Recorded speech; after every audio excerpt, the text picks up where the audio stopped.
Тұйықтан шығар жол таппай қиналып жүргенде, ойда жоқта өзінен бір курс жоғары оқитын Айтбай деген ауылдас жігітті кездестіріп қалғаны.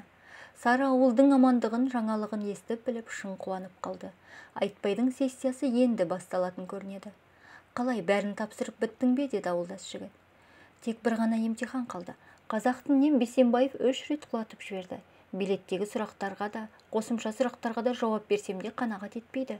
Не істерімді білмей жүрмін, деді Сара шаршаңқы үнмен. Қызыл көз бе? Одан жай құтылу қиын. Сонда не істеуім керек? Жолын айтыңызшы. Жарайды, мен онымен өзім сөйлесейін. Тек сен 1-2 бөтелке арақ тауып қой. Ұят шығар, арағы несі? Сараның дауысы еріксіз қатты шығып кетті. Оның көкейін тескен арақ қой. Ол ұялмағанда сен несіне ұяласың? Келіссең де, келіспесең де өзің біл. Айтпай осыны айтты да асығыс кетіп қалды. Сара 2 бойлы күйде үнсіз қалып қойған. Ертеңінде күні бойы дүкен кезіп, ащы су таба алмай табанынан тозған. Ақырында бір алып сатардан үстеме бағамен сатып алды.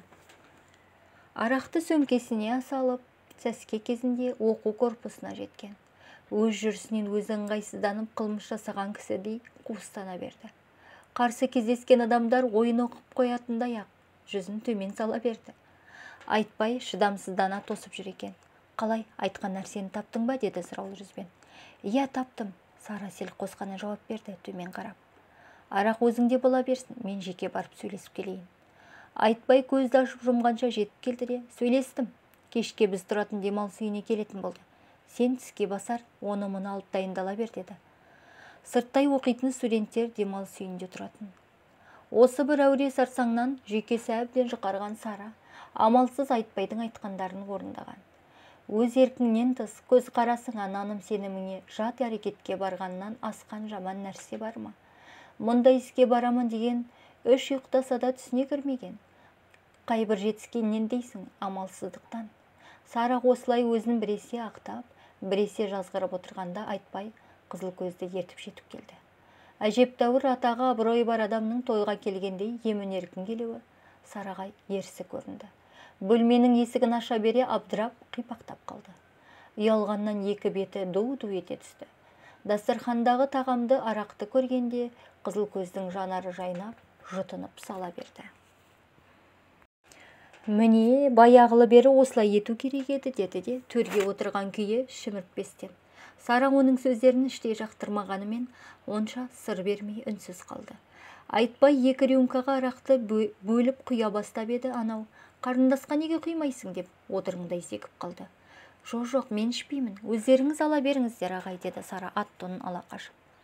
Біріншіден, біз аудиторияда емеспіз, демалыс үйінде қонақта отырмыз. Аға демей ақ қой, жай ғана аға десеңдер де жетіп жатыр. Екіншіден, деді де сөзінің аяғын жұтып қойған. Қызыл көз құдды бір аңқасы кеуіп келген кісідей рюмкадағы арақты кірпік қаққанша қағып салды. Көп ұзатпай 2 рюмканы да өңештен өткізіп жіберді. Іле-шала жан қалтасынан темекі алып тұтатты да, әп сәтте әлақандай бөлмені көк тұманға көзі көмді. Сөз арасында, сендер өмірді түсіне бермейсіңдер.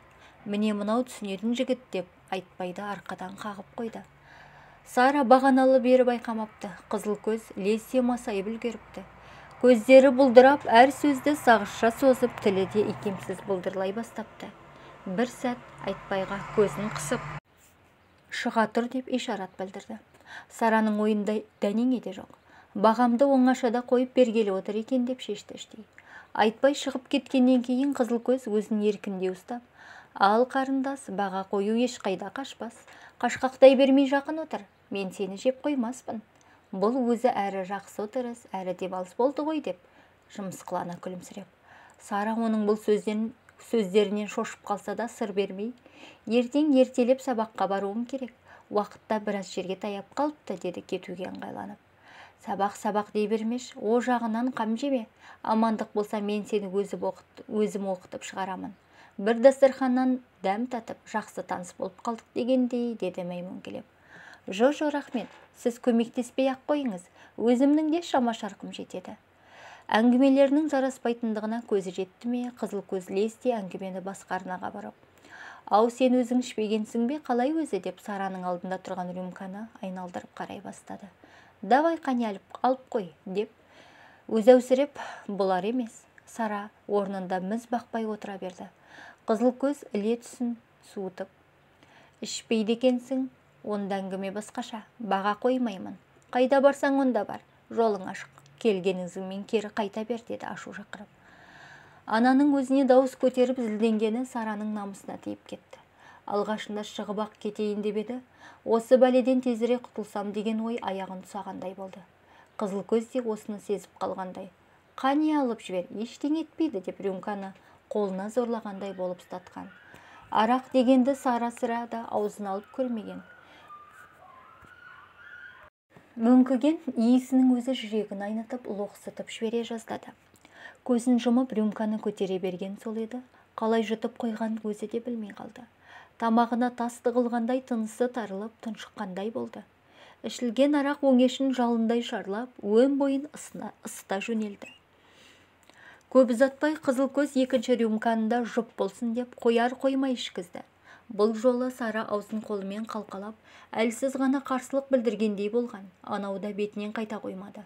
Содан кейін көз алды тұманданып, аяқ қолынан жан кеткендей, буыны босап, дел сал күйге түскен. Қай жерде отырғаны, не істеп не қойғаны бәрі тіпті есінен шығып кеткендей. Құлық түбінен сөйлеп отырған қызыл көздің сөздері микрофоннан шыққандай күңгірлеп естіледі. Еміс есінде қалғаны. Қызыл көз мұны әуелі қапсыра құшаққа алып, жанталаса қарсыласқанына қарамай төсекке алып ұрды. Қарсылық көрсеткені сол, түс көріп жатып жүгірген кісідей аяқ қолы ермеңдетуге ғана дәрмені жетті. Бар болғаны, ағай-ай, мұныңыз не? Ұят қой, күйеуім бала шағам бар ғой дей берді. Одан әрі не болғанын білмейді. Сәлден соң есін жия бере, ұйқыдан шошып оянған кісідей орнынан атып тұрды да, жалма-жан етегін сүйей берді. Қызыл көз тәлтіректеген күйі шалбарын түймелеп жатыр екен. Не болғанын түсінген Сара жүзі ұяттан өртене тар бөлмеден атып шықты да, қос қолмен бетін басып солқылдап жылап қоя берді.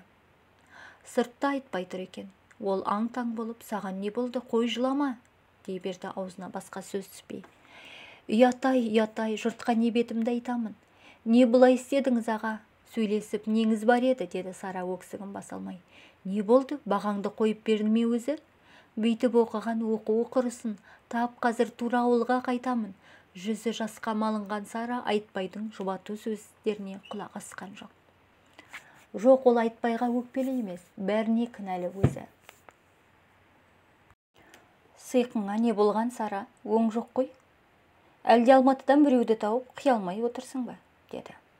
Онсыз да қорлық көріп іш құса болған Сара. Иә, тапсам несі бар, әлі де қартайып тұрғаным шамалы, деді ашу қысып. Бәсе, өзімде бірдеңені сезіп едім. Оқу деп елдің басын босқа қатырып жүр екенсің ғой. Күйеуі есікті тарс жауып сыртқа шығып кетті.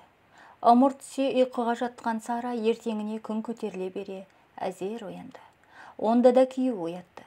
Сарау, не болды саған? Тұрсаңшы енді. Балаларды әбден сағынғаны шамасы. Сені мазаламасын деп сыртқа шығарып жібердім. Келесі курсқа көшкеніңді жумаймыз ба деп, кеше өзінің артық кеткенін мойындағандай сөзінің соңын әзілге бұрды. Күйеуінің қамқорсыған үні көңіліндегі бар мұң наласын жуып шайып өткендей, іштей күйеуін аяп, ет жүрегі елжіреп сала берді. Өзі жоқта балаларға бас көз боп осы үйдің бар шаруасын мойнына алғаннан басқа не жазығы бар бұл байғұстың. Еркек болған соң қызғанады да, кеше өзі де дұрыс істемеді. Күйеуінің сөзіне, маған сенен басқа ешкім керек емес, сүйерім де, сенерім де өзіңсің деп жауап қайтарса ештеңе де болмас еді. Ашу дұшпан, ақыл дос деген рас екен ғой. Ал өзім болсам осы бір ақ көңіл адал пенденің көзіне шөп салдым емес пе, ел жұрт тынышта. Кеше оған сөз қайтару түгілі, жалынып жалбарынып аяғына жығылуым керек еді. Енді өмір бойы оның алдында өзімді кінәлі жандай сезініп жүретін болдым ғой. Құдай-ай, бұдан асқан азап бар ма? Бұлай масқара болғаннан оқуға түспей-ақ қойғаным артық еді, деп ойлады Сара әлі де тұнжырап. Күйеуі шай жасап қойып, мұның төсектен тұруын күтіп отыр екен. Көзіне күйеуі бір айдың ішінде жүдеп, шөгіп кеткендей көрінеді. Кеудесін күйеуіне деген аяныш пен сүйіспеншілік толы сезімдер баурап, осы бірақ көңіл адал жараның алдында кешірілмес, күнәға батқанын ойлағанда жанарына жас үйіріліп, кемсеңдеп жылап жіберуге шақ қалды. «Сен мені оқуға о баста жібермеуің керек еді», деді естілер-естілмес үнмен күйеуінің ту сыртынан. «Сара, не дедің, бірдеңе дедің бе?» деді ол мойнын бұрып. «Жоқ, жай әншейін. Жол соққаннан ба, әбден шаршаппын», деді. Сара күйеуінің жүзіне тіктеп қарауға бата алмай. Сырттан балалары айқайлап жүгіріп келіп мойнына асыла кетті. Сара келесі жылы оқуға бармай қалды. Құрметті тыңдарман, сіздермен болған Арайлым Ерсайынқызы. Каналға жазылуды ұмытпаңыз. Өмірлік сабақ болатын келесі туындыларды күтіңіздер.